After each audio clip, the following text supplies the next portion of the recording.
regreso después de Alejandro.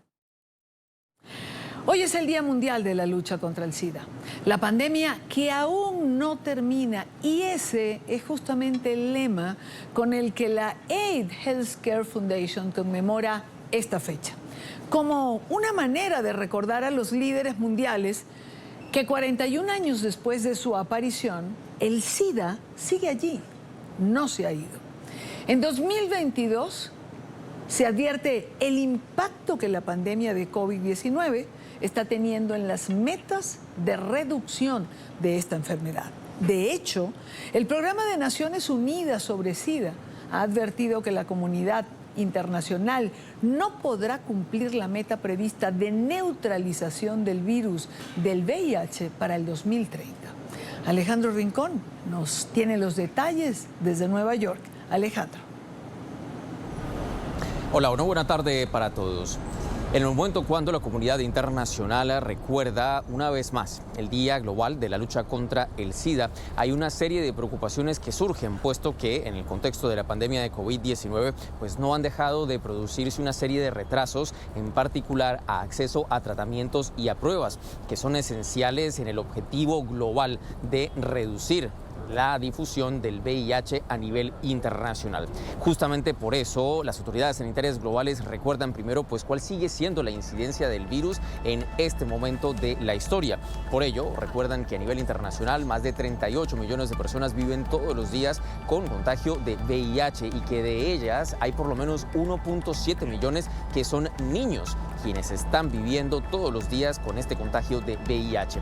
¿Cuál es la situación adicionalmente en nuestro continente, en las Américas? Se ha reportado que en el transcurso del último año pues hay ahora 3.8 millones de personas que viven todos los días con VIH y que de ellas hay 2.5 millones que se encuentran en el conjunto de América Latina. Estos últimos datos son aportados directamente por la Organización Panamericana de la Salud. En el caso específico, por ejemplo, de la ciudad de Nueva York, sus autoridades sanitarias aseguraron que se han presentado estos mismos problemas que se ven a nivel internacional, pues a nivel de la Gran Manzana.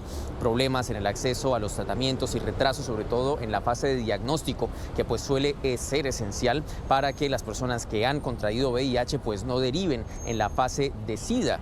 Es justamente por esa razón que le preguntamos directamente al Departamento de Salud de la Gran Manzana pues los retos que siguen enfrentándose en 2022, cuáles son las preocupaciones que tienen, y esta fue su respuesta. Bueno, lo que vimos y por lo que estamos un poco preocupados es porque nuestro centro de pruebas tuvo que cerrar, así que enviamos kits para que la gente hiciera pruebas en casa, pero estamos preocupados porque las personas aún están teniendo problemas para acceder al cuidado médico para las pruebas de VIH y probablemente veremos un incremento en las infecciones 1 o 2 años más adelante, así que estamos monitoreando eso con nuestros colegas y con el Departamento de Salud. Bueno, yo diría que sabemos y estamos viendo en nuestros datos también una especie de repunte, ya sabes, personas que acceden a los servicios de pruebas de VIH, a servicios de atención o de laboratorio. Bueno, creo que tenemos esperanzas, creo que reconocemos que aún hay desafíos, pero siempre los hay en el tema de acceder a los servicios de atención de salud, pero esto fue también agravado por el COVID y aún queda trabajo por hacer.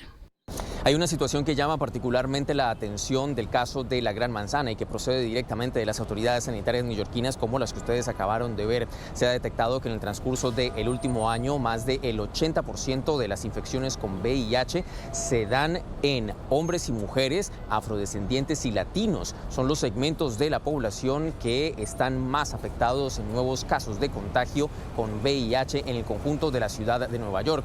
Y es justamente por esa razón que aprovechan obviamente estas autoridades para hacer un importantísimo llamado de atención a quienes tienen la decisión y la capacidad de implementar planes de prevención, a que no es momento de dejar de hacerlo, justo cuando pues todavía nos estamos concentrando en la lucha contra el COVID-19, pues la realidad es que el VIH y su difusión siguen siendo una gravísima preocupación, una gravísima crisis de salud pública, no solo en la Gran Manzana, sino a nivel global.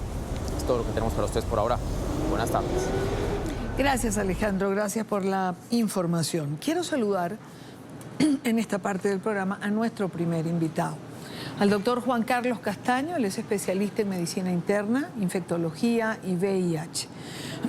hace parte de la Fundación Antioqueña de Infectología y es integrante de la mesa conjunta del VIH.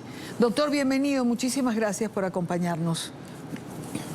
Hola, muy buenas tardes. Un cordial saludo para ti y para todas las personas que nos ven en este momento. Doctor, esa frase que usaba yo en el comentario inicial, que me parece pertinente en un día como hoy. ¿La pandemia olvidada?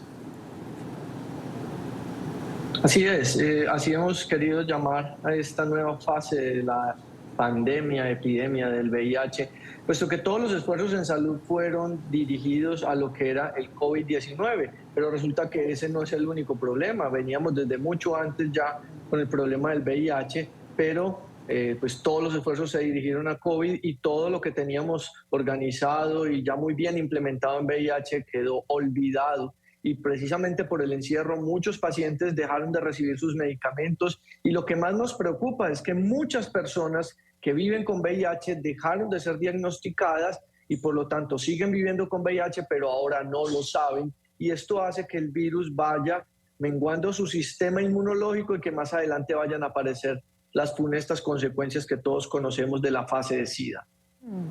¿No podíamos atender las dos circunstancias a la vez? Fue tan, bueno, evidentemente fue una circunstancia desconocida, grave, inesperada, todo lo del COVID-19, y eso pospuso o dejó de lado circunstancias, enfermedades, atenciones que hoy en día estamos viendo quizás las consecuencias. Es que ningún sistema de salud del mundo estaba preparado para enfrentar a COVID. Nadie sabía qué hacer, qué protocolos implementar, porque como bien dices, era un virus desconocido. Ninguno de los que estamos vivos hoy en día enfrentó una pandemia de similar magnitud como surgió en los años de 1918 con la gripe española, con la influenza que menguó a Europa en esa época. Entonces ninguno sabía qué hacer en este momento y todo fue un aprendizaje en el camino. Mucho menos íbamos a saber qué hacer con dos pandemias simultáneas, qué hacer con COVID y qué hacer simultáneamente con el VIH. Se atendió lo más urgente que era COVID y ahora que estamos tratando de regresar a esta nueva normalidad, nos encontramos con que el VIH nos ha comido mucha ventaja. ¿Qué hacer, doctor? ¿Qué hacer para actualizar? ¿Qué hacer para no perder el trabajo realizado durante tantos años? Pues definitivamente hay un precio que vamos a tener que pagar y lo estamos pagando actualmente por todos los pacientes que están viendo represados sus diagnósticos, sus tratamientos y las consecuencias las vamos a tener que enfrentar a futuro. Pero yo creo que más importante que todas las cifras que ustedes mencionaron previamente es las cifras que aún no conocemos. Todas las personas que están viviendo con VIH en Latinoamérica y por supuesto en Estados Unidos y que aún no saben que viven con VIH, porque es allí donde tenemos que intervenir de manera urgente. Todos los pacientes que ya saben que viven con VIH de alguna u otra forma pueden acceder de una manera más explícita a lo que son los servicios de salud. El problema es el paciente que vive con VIH y no lo sabe porque está contagiando a otras personas y porque el virus está destruyendo su sistema inmunológico y posteriormente se va a enfermar y posiblemente pueda morir producto del SIDA en una fase en donde ya hay muy poco que hacer. Pero si los diagnosticamos cuando todavía el virus no nos ha cogido tanta ventaja, tendríamos oportunidad con los tratamientos que tenemos actualmente disponibles en toda Latinoamérica y por supuesto en Estados Unidos de intervenir y evitar que tengamos consecuencias a más largo plazo. Ahora, doctor Castaño, ¿qué hacer para que la gente pueda buscar diagnóstico? Es decir, usted señala quienes están viviendo con VIH y no lo saben. ¿El virus ya no se expresa de la misma manera que lo hacía antes? Es decir, ¿los síntomas cambiaron? ¿Puede alguien llevarlo y simplemente ser asintomático o no manifestarse físicamente de alguna manera que le haga acudir a buscar un diagnóstico?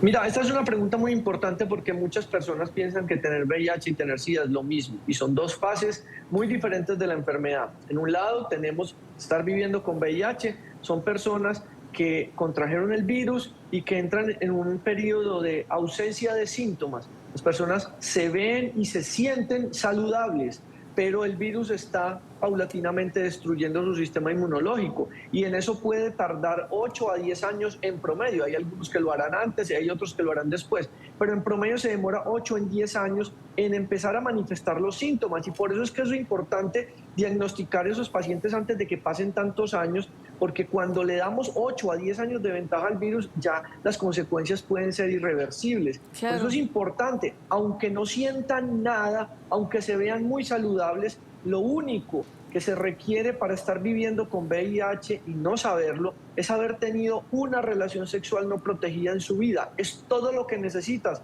para estar viviendo con VIH, y te puedes ver bien y te puedes sentir muy bien y muy saludable y estar viviendo con VIH. Por eso, hoy 1 de diciembre hacemos a nivel global la convocatoria a todas las personas para que se hagan la prueba que diagnostica el VIH, y de esta manera poderlos diagnosticar a todos, intervenir en la evolución normal de la enfermedad y evitar las consecuencias a largo plazo. ¿Tendría que ser una prueba normal, una más? Es decir, hoy en día estamos todos como muy ocupados. Si tenemos gripe, si nos da influenza, si tenemos algún malestar, todos salimos corriendo y nos hacemos una prueba COVID. Anteriormente recuerdo que la prueba del VIH era, por ejemplo, un requisito para ir a un trabajo nuevo. ¿Esto dejó de hacerse en algún momento? Es decir, ¿cómo recuperar esta normalidad en esta prueba? Bueno, mira, lo primero que debemos entender es que hace muchos años el VIH y el SIDA dejaron de ser una enfermedad esencialmente mortal. En los años 80, al que le diagnosticaban VIH, sabía que se iba a morir porque no teníamos tratamientos. Hoy en día es totalmente diferente. Tenemos tratamientos muy eficaces, altamente potentes, que logran inhibir el virus. Ojo que inhibir es diferente de curar. No curamos, inhibimos el virus. Y por eso es que hoy el VIH se considera una enfermedad crónica, transmisible, pero no curable, similar a como es la diabetes o la hipertensión, que no se transmiten, pero que se controlan y no se curan. Y de la adherencia del paciente al tratamiento depende cómo le vaya a ir. Entonces, todos estos factores han hecho que la evolución normal de la enfermedad se vea modificada a lo largo de estos 40 años de evolución, y que tengamos ya hoy una enfermedad muy diferente a lo que teníamos en los años 80. Seguimos teniendo...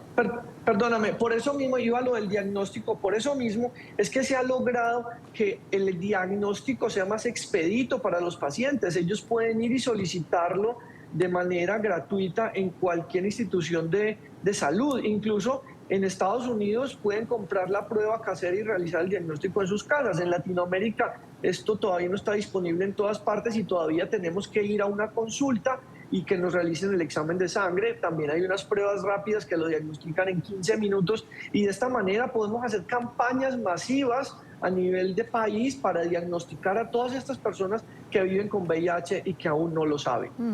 ¿Seguimos teniendo poblaciones de riesgo, por ejemplo, que tendrían que estar más atentas?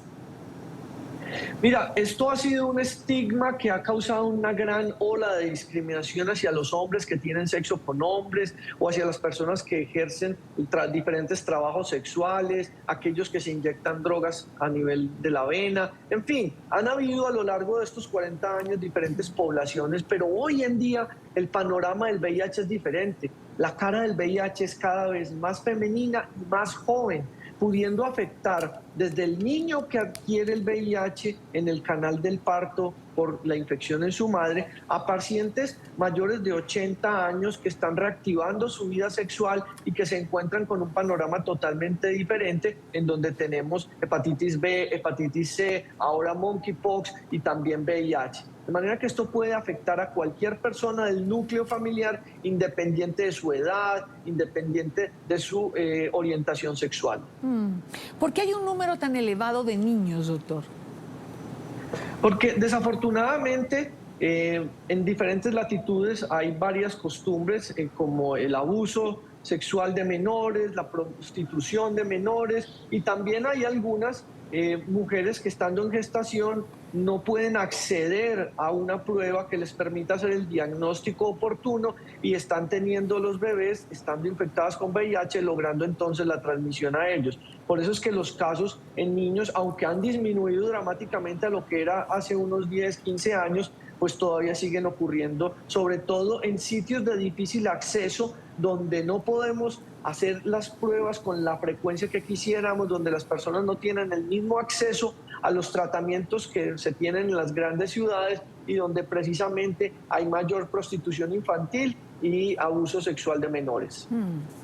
Doctor, una última pregunta. ¿Si puede afectar a cualquier persona del núcleo familiar, recomendable, sano, practicarse una prueba una vez al año? Bueno, esto es una pregunta que se debe hacer cada persona, dependiendo de cuáles sean sus hábitos de vida sexual, qué tantas parejas sexuales pueda tener en X tiempo determinado y qué tanta confianza haya en esa pareja en términos de lo que se refiere a fidelidad. Ahí determinaría entonces con qué frecuencia se tiene que hacer este tipo de pruebas. Pero es que no solamente el problema es VIH, estamos hablando de otras tantas enfermedades de transmisión sexual. Les mencionaba hepatitis B, hepatitis C, claro. Pero también estamos viendo un aumento de sífilis, de blenorragia, estamos hablando de herpes, de PVH, de condilomas, en fin, una gran gama de enfermedades de transmisión sexual en las que, al igual que en VIH, hace falta solo una relación sexual no protegida. Doctor Juan Carlos Castaño, especialista en medicina interna, infectología y VIH. Doctor, gracias por su tiempo y por estar con nosotros. Es un gusto, que tengan una feliz tarde. Igualmente, doctor, igualmente para usted.